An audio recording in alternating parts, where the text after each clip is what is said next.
I continue my project reading and winning in times of Russia-Ukrainian war. The next book on my list is Rootabaga Stories by SANDBURG, which I have been reading for 2 years. My American friend Clay sent me this. I want to thank everyone who supports Ukraine, militaries, volunteers, and all of us, because together we will win and live in peace.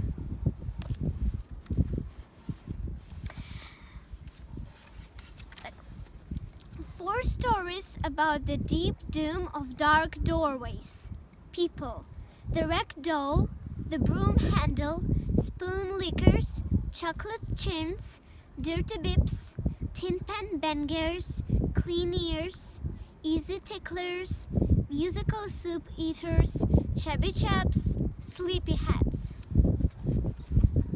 Snoo-foo, blink, swink and jink, blunk, swank and junk, Mrs. Sniggers, Eat-a-Pika Pie, Minnie Minnie, Minnie Moo, a potato bug millionaire, Bimbi the Snip, Biwa the Hike, a wart alderman, a worm boss, a weatherman, a traffic policeman, a monkey, a widow woman, an umbrella handle maker.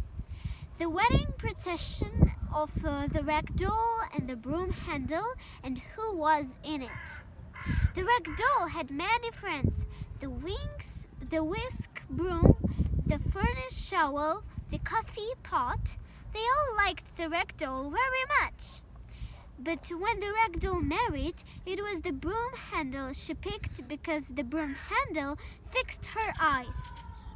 A proud child, proud but careless, banged the head of the rag doll against the door one day and knocked off both the glass eyes sewed a long, long ago. It was then the broom handle found 2 black California prunes and fastened the 2 California prunes just where the eyes belonged. So then the rag doll had 2 fine black eyes, brand new. She was even nicknamed Black Eyes by some people. There was a wedding when the rag doll married the balloon handle. It was a grand wedding with one of the grandest processions ever seen at a rag doll wedding. And we are sure no broom handle ever had a grander wedding procession than he got married. Who marched in the procession? Well, first came the spoon lickers. Every of them had a teaspoon or a soup spoon, though most of them had a big tablespoon. On the spoons, what did they have?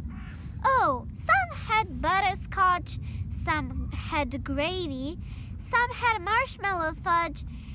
If everyone had something stickery sweet or fat to eat on the spoon. And as they marched in the wedding procession of the rag doll and the broom handle, they licked their spoons and looked around and licked their spoons again.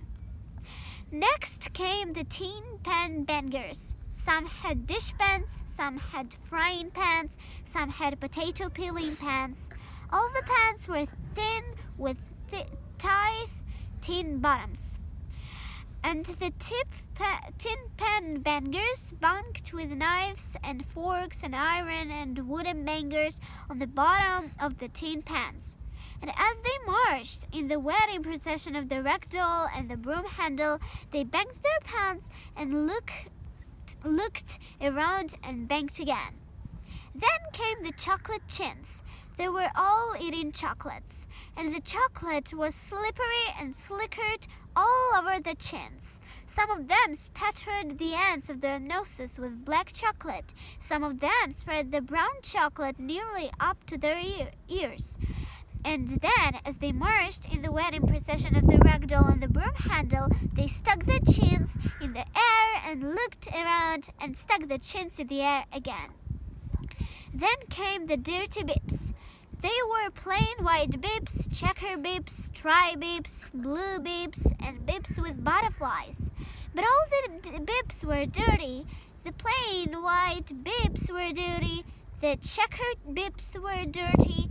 The striped bibs, the blue bibs, and the bibs with butterflies on them, they were all dirty.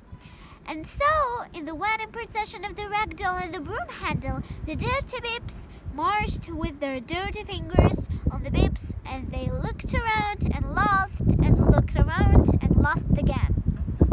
Next came the clean ears. They were proud. How they got in the procession, nobody knows. Their ears were all clean. They were clean not only on the outside, but they were clean on the inside. There was not a speck of dirt or dust or moss or mess on inside nor the outside of their ears. And so, in the wedding procession of the ragdoll and the broom handle, they wiggled their ears and looked around and wiggled their ears again. The easy tickles were next in the procession. Their faces were shiny. Their cheeks were like bars of new soap. Their ribs were strong, and the meat and the fat was thick on the ribs. It was plain to see they were saying, "Don't tickle me because I tickle so easy." And as they marched in the wedding procession of the ragdoll and the broom handle, they tickled themselves and laughed and looked around and tickled themselves again. The music was furnished mostly by the musical soup eaters. They marched with big bowls of soup in front of them and big spoons for eating the soup. They whistled and chuzzled and snuzzled the soup, and the noise they made could be heard far up at the head of the procession where the spoonlickers were marching. So they dipped their soup and looked around and dipped their soup again. The Chubby Chops were next. There were roly-poly, round-faced smarkers and snoozers. They were not fed babies. Oh no, not fed, but just chubby and easy to squeeze. They marched on their chubby legs and chubby feet and chopped their chops and looked around and chopped their chops again. The last of all in the wedding procession of the ragdoll and the broom handle were the sleepyheads. They were smiling and glad to be marching, but their hats were slipping down, and their smiles were half fading away, and their eyes were half shut, or a little more than half shut. They staggered just a little as though their feet were not sure they were going. They were the sleepyheads, the last of all, in the wedding procession of the ragdoll and the broom handle, and the sleepyheads, they never looked around at all. It was a grand procession, don't you think so?